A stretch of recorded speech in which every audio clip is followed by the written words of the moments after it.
Fresh from their annual baseball game, members of Congress are back at work on the Hill. Lots of activity centers on the National Defense Authorization Bill, which has passed the House anyway, and strangely, on the never-ending topic of a new FBI headquarters. This week's Outlook now from WTOP Capitol Hill correspondent Mitchell Miller. And Mitchell, let's start with the NDAA. Now that it has passed the full House, will that spur the Senate so they can get started on reconciliation soon? Yes, a lot of things really moving forward now on the defense bill and on the defense front. The NDAA passed in the House largely along party lines. It includes a 19.5% pay increase for the lowest military ranks. That is going to add billions of dollars into the budget. But overall, $895 billion. And this, of course, is one of the biggest bills that they will take up all year long. And what is interesting about this is there are a lot of similarities as to what happened last year in that Republicans have added a lot of amendments that are clearly going to be opposed in the democratically controlled Senate. One of those was an amendment that was passed in connection with restricting payment for military officials to have any kind of abortion or reproductive activity.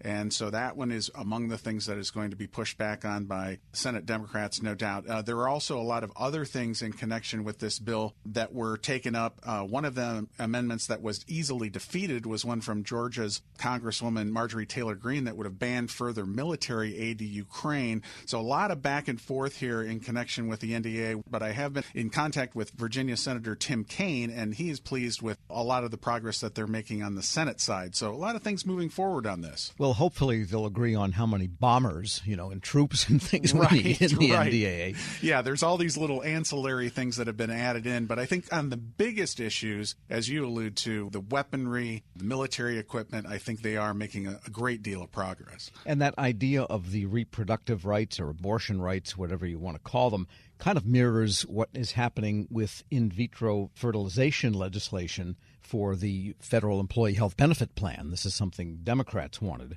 Right. This is another big issue that we're in the middle of an election year, obviously, and Senate Democrats tried last week to get enough votes to essentially have a national right to IVF in connection with this legislation. And the way it affects federal workers is that it would actually expand the coverage of fertility treatments for the Federal Employees Health Benefits Plan. This was included in legislation that also includes some other provisions, but ultimately Democrats did not get the 60 votes that they needed. This was probably pretty likely. Even Senate Majority Leader Chuck Schumer knew that this was probably not going to pass. Interestingly, OPM, Office of Personnel Management, did increase the federal requirements for IVF treatments for this current plan year, but the legislation that was proposed last week would have gone beyond that. However, that has not moved forward, and it does not look like it's going to anytime soon. We're speaking with Mitchell Miller, WTOP Capitol Hill correspondent.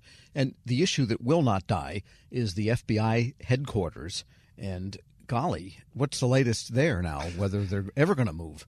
Well, it's interesting because I was on a call with Virginia Senator Mark Warner in connection with this, and he was asked about what is happening in the House. And basically, the House Republicans have proposed pulling more than $3 billion that would go toward the early development of this new FBI headquarters in Greenbelt. And he clearly indicated he is frustrated. He said that, the fact that the building in Washington on Pennsylvania Avenue is literally falling apart with netting at the top to catch pieces of concrete really frustrates him. And of course, he's even more frustrated by the fact that Virginia lost out to Maryland, but he does want something to happen to get moving. So the appropriations process is kind of holding things up at the moment for the FBI building. At some point, this will get resolved because a lot of Democrats obviously are opposing this plan, but all of this is delaying what has already been a much delayed process, as you know. Even if everything moves forward as fast as possible right now, the building would actually not begin for another 5 years, and it wouldn't be that federal employees with the FBI would not be actually in that space until 2036. And I think right now, actually, that may be optimistic. But we'll see what happens as this legislation sausage making grinds forward. Yeah, you really marvel at the inflation because $3 billion just for kind of preparatory work. That's not the building itself.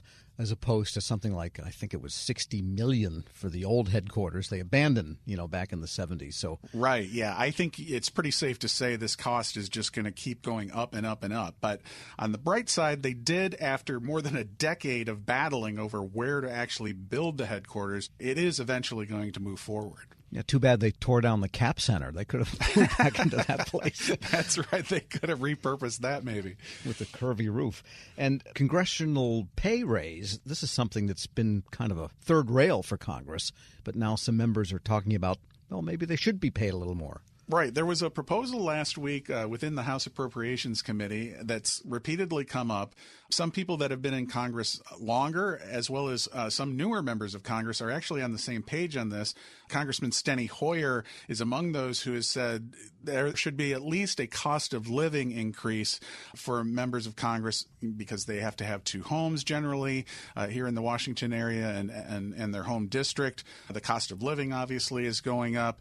But, of course, this is kind of the third rail for a lot of lawmakers, too, because they know that when a member of Congress is making $174,000, that there's not a lot of sympathy from average Americans related to those costs. But the pay raise did not move forward in the House Appropriations Committee last week. So once again, they will stay at that level as they have since 2009. By the way, if there had been general cost of living increases since 2009, the average member of Congress would be making close to $240,000 right now. But again, this is on hold, and not surprising, I don't think, since this is, as we mentioned earlier, an election year.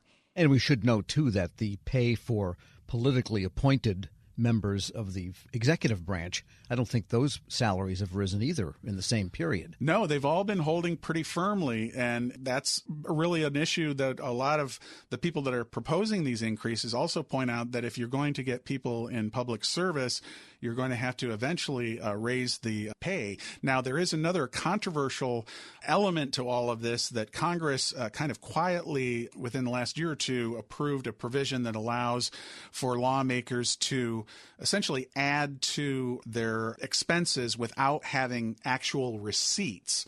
And this is something that was added in because, again, because they say that there are added costs with housing and paying for meals, et cetera. And that has actually percolated and caused some controversy for lawmakers because with no receipts, of course, it's unclear exactly how much extra money they're getting. It usually on the higher end has been between $25,000 and $30,000, but I have a feeling that will be coming under some more scrutiny too.